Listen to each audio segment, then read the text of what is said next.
Guys, Mr. Tecumseh here. I'm just making a quick video on why it's a good idea to stay away from those Kohler Courage engines that are on, well, they have it on the front wheel drive Toro recyclers for one. These fellas, they only bought this machine about it's unfortunate he stopped running it, but he only bought that machine about 3 years ago.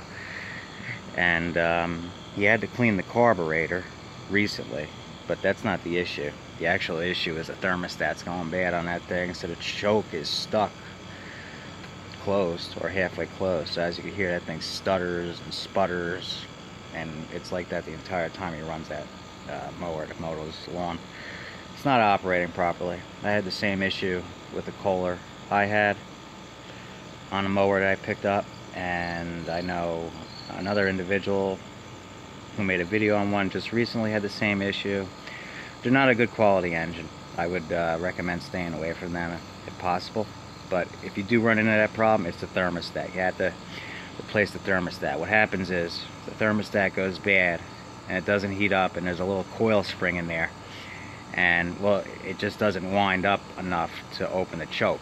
So that's what has to be replaced. But best thing to do is to just stay away from those. I don't see that happen on the Briggs as often, because that's how the auto choke works. As the muffler heats up, it puts more tension on that coil spring and opens the choke up.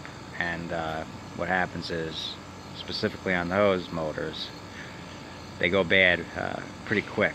It's only 3 years and he's already having pretty major problems with that. So just quick tip of the day on the Kohler Courage XT. They're 6.75, I believe they're 149cc engines. If you're having issues and you think it's your carburetor, it's not. If you've already cleaned out your carburetor completely. If the engine's still running poorly, it is going to be the thermostat on the motor. I can hear it running again. As you can hear, it's not smooth. It sputters along the entire time. Many times it'll almost die out, and that's how that lawnmower has been running now for basically the entire season. So if you have that problem, that's what it is, and that's what you would have to replace. Alright guys, thanks for watching. Talk to you later.